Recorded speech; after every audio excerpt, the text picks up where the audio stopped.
अगर आप अपनी किस्मत को खराब मानते हैं तो ये कहानी आपके लिए है। इस कहानी को सुनने के बाद आप अपनी किस्मत को बदल लेंगे।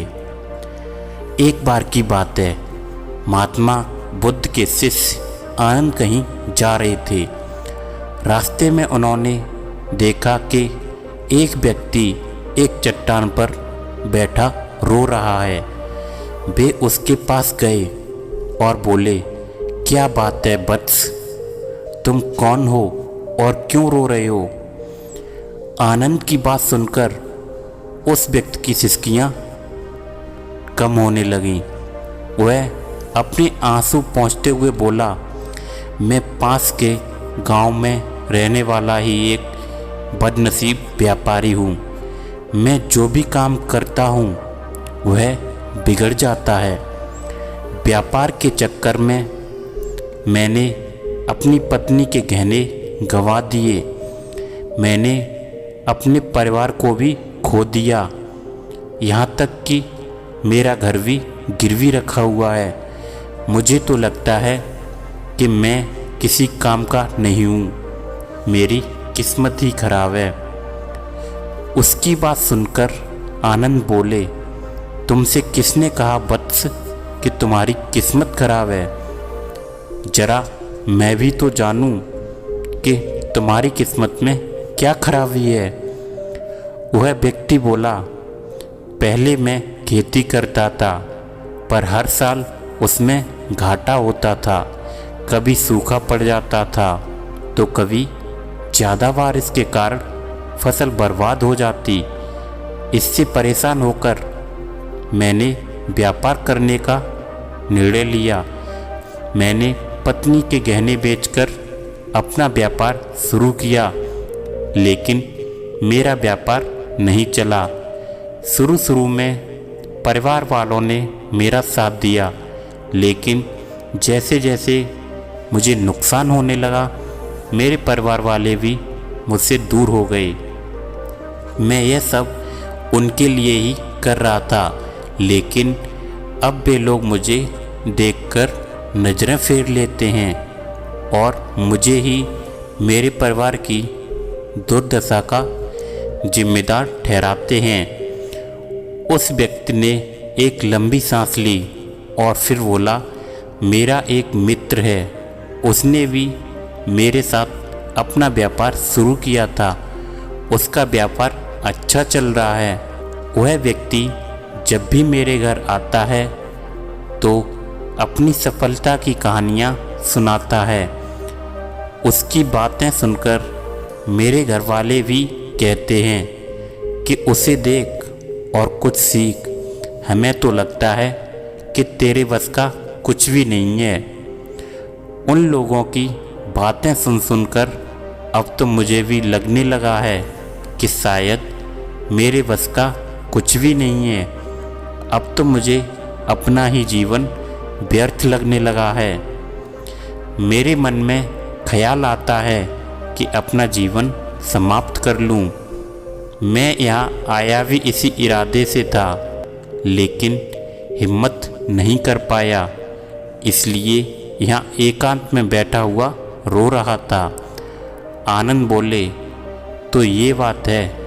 वैसे क्या तुम इसके अलावा कुछ और भी कहना चाहते हो? उनकी बातें सुनकर वह व्यक्ति बोला, एक ओर मेरा हर काम खराब हो जाता है और दूसरी ओर मेरा मित्र जो हर समय मुझे नीचा दिखाने का प्रयास करता रहता है। मुझे समझ में ही नहीं आता कि मैं क्या करूं। आनंद बोले, क्या तुम अपने मित्र की बातें सुनकर दुखी हो जाते हो? व्यक्ति बोला, हाँ, मैं उसकी बातें सुनकर स्वयं दुखी हो जाता हूँ। आनंद ने पूछा, तुम्हें किस बात का दुख होता है? अपने असफल होने का या फिर मित्र के सफल होने का? उनका सवाल सुनकर वह व्यक्ति एक पल के लिए सोच में पड़ गया। फिर वह बोला, अगर सच कहूँ तो मुझे अपने असफल होने का उतना दुख नहीं होता है, जितना कि मित्र के सफल होने का होता है। तभी आनंद ने प्रश्न किया, यदि तुम्हारा मित्र असफल हो जाए तो तुम्हें खुशी होगी? वह व्यक्ति बोला, हाँ, मुझे बहुत खुशी होगी। इसका मतलब है कि तुम्हारी खुशी तुम्हारे मित्र पर निर्भर है। आनंद बोले, अगर वह चाहे तो तुम्हें खुश कर सकता है, और अगर वह चाहे तो तुम्हें दुखी कर सकता है। तुम स्वयं से ना तो खुश हो सकते हो और ना ही दुखी हो सकते हो, अर्थात तुम अपने मित्र के गुलाम हो गए हो, इसलिए तुम्हारा कुछ नहीं हो सकता। ऐसा ना कहें महात्मा, उस व्यक्ति ने हाथ जोड़ दिए। आपकी बातें सुनकर मुझे कुछ आशा बंध रही है। आनंद बोले, जब हम किसी से आशा बांध लेते हैं तो उस पर निर्भर हो जाते हैं। ऐसे में हमारी खुशी और दुख भी उस पर निर्भर करने लगती है। इससे बेहतर है कि तुम अपने आप से आशा बांधो। जब तुम ऐसा करोगे, साथ ही पूरे जतन से काम करोगे, तो तुम्हें सफलता अवश्य मिलेगी।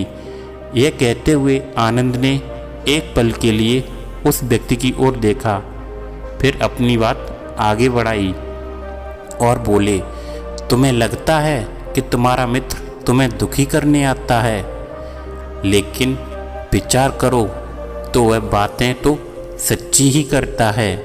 वह अपने संघर्ष और अनुभव की बातें बताता है। तुम उन बातों से बहुत कुछ सीख सकते हो। तुम्हें इसके लिए उसका धन्यवाद करना चाहिए कि तुम्हें घर बैठे कुछ अनुभव मिल रहे हैं। तुम उन अनुभवों का लाभ उठाओ, नई शुरुआत करो और कर्म करते जाओ। हार नहीं मानो, एक दिन तुम्हें सफलता जरूर मिलेगी। आज तुम जिसे अपना बुरे वक्त या बुरी किस्मत कह रहे हो, एक दिन यह जरूर बदल जाएगी। इसी के साथ तुम्हारे विचार भी बदल जाएंगे।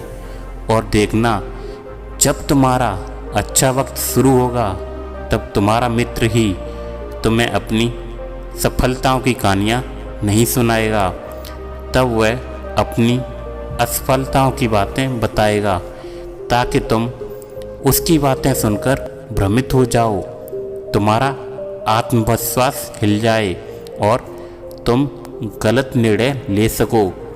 लेकिन उस समय भी तुम्हें अपनी बुद्धि का प्रयोग करना होगा।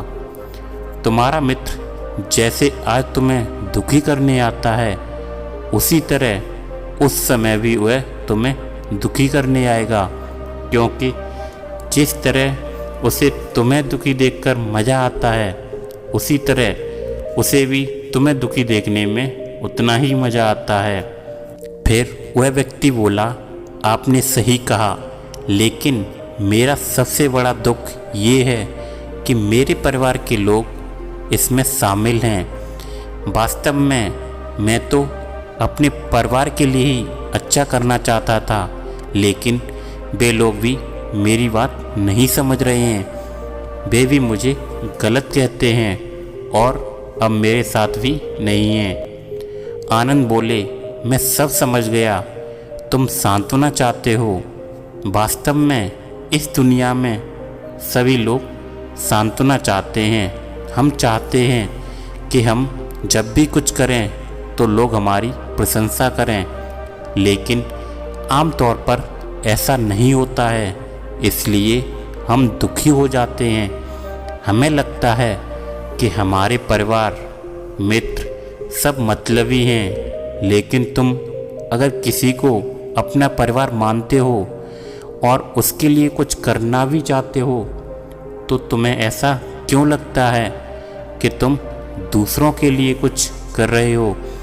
वास्तव में तुम अपनी खुशी के लिए कर रहे हो, इसलिए परिवार के लिए कुछ करना वास्तव में अपने लिए ही करना होता है। लेकिन अगर ऐसा करते हुए तुम्हें लगता है कि तुम दूसरों के लिए कर रहे हो, तो तुम दुखी रहोगे, और अगर तुम्हें लगता है कि तुम अपने लिए कर रहे हो तो तुम खुश रहोगे, क्योंकि जब तुम अपने लिए कुछ अच्छा करते हो या करना चाहते हो तब तुम्हें सांत्वना की ज़रूरत नहीं पड़ती है। आनंद की ये बातें सुनकर उस व्यक्ति के चेहरे के भाव बदल गए। वह बोला, आप सही कह रहे हैं, मैं समझ गया हूँ। अब तक मेरी किस्मत खराब थी क्योंकि वह दूसरों के हाथ में थी। अब मैं अपनी किस्मत को अपने हाथ में रखूँगा और मैं फिर से प्रयास करके पूरे मन से काम करूँगा, और जब तक सफलता नहीं मिल जाती चैन से नहीं बैठूँगा। फिर कुछ समय बाद उसने नए उत्साह के साथ फिर से अपना व्यापार शुरू किया। उसका व्यापार चल गया। अपनी मेहनत और लगन के बल पर वह एक बड़ा व्यापारी बन गया। परिवार वाले भी उसके साथ आ गए और उसका जीवन हंसी खुशी बीतने लगा। तो दोस्तों, इस कहानी से हमें यही सीख मिलती है कि हमारी किस्मत कभी खराब नहीं होती। हम अपनी किस्मत को दूसरों के हाथ में सौंप देते हैं, इसीलिए हमको अपनी किस्मत खराब लगने लगती है।